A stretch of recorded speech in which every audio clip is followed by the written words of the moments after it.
When you think of the best 3D Mario games, your mind probably jumps to Super Mario 64 or Super Mario Galaxy. They're huge games that defined their consoles and sold millions. But honestly, the most perfectly designed, creative, and overlooked masterpiece in the whole series is a game that fits right in your pocket.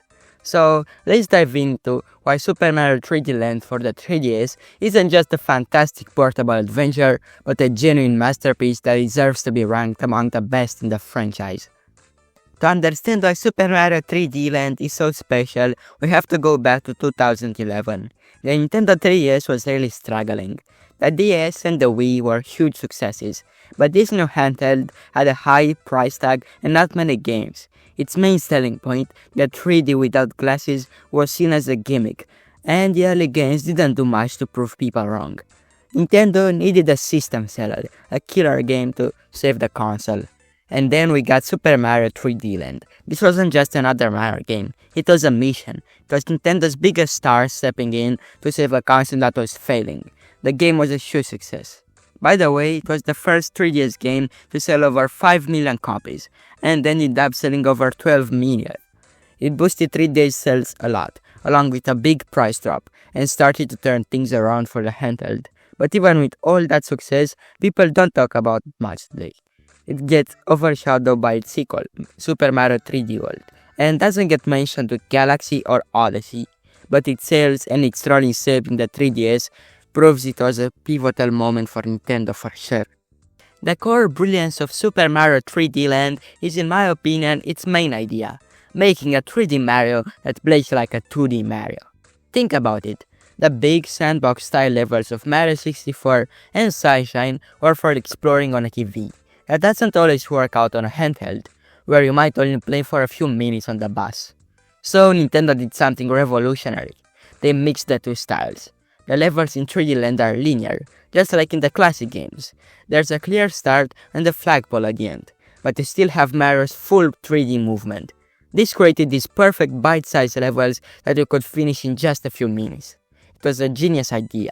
This made the game a perfect fit for playing on the go. Never get lost. The goal is always just to move forward. This let the designers pack so much creativity into every stage. Each level feels like its own little world, and I find that to be a very cool touch.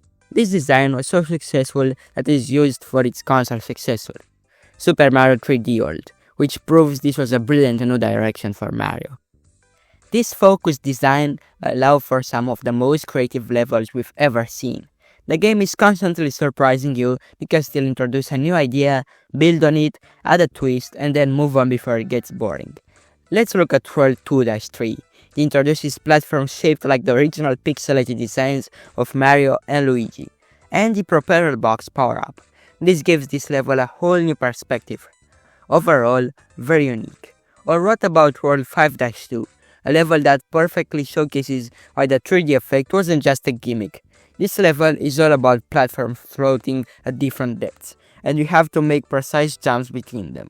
Without the 3D slider, it's actually pretty tough to judge where you're supposed to land. But turn on that 3D on, and suddenly everything clicks. You can see exactly which platform is closer or further away. It's a brilliant level design that actually makes the 3D effect feel essential, not just flashy.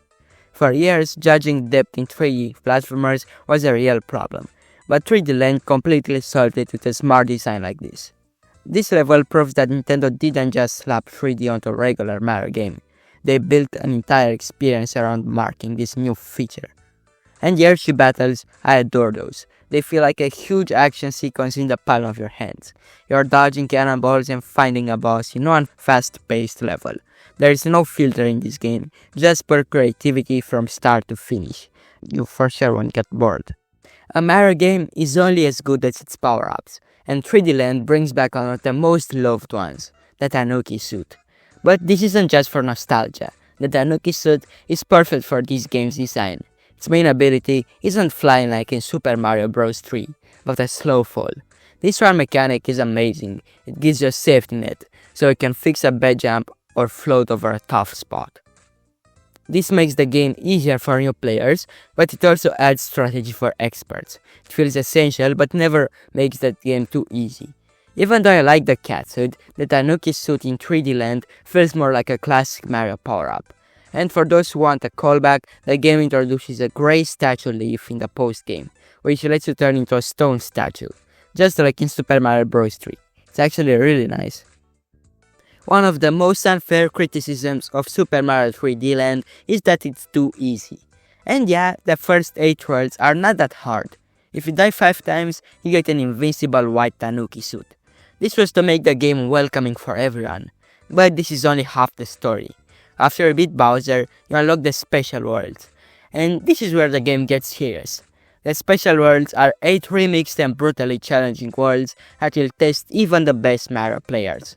They introduce new enemies like the Poison Mushroom and add a Shadow Mario that copies your every move. By the way, the assist blocks are gone, so there are no more safety nets. The difficulty gets incredibly high, and it all leads to the final level, Special 8 Crown. This level is one of the hardest challenges in the entire franchise. No checkpoints and no power-ups. It's up there with Grandmaster Galaxy from Super Mario Galaxy 2. This 2-part difficulty is what makes the game so brilliant in my opinion. Gives casual players a fun adventure while hiding a huge challenge for hardcore fans. It respects both audiences.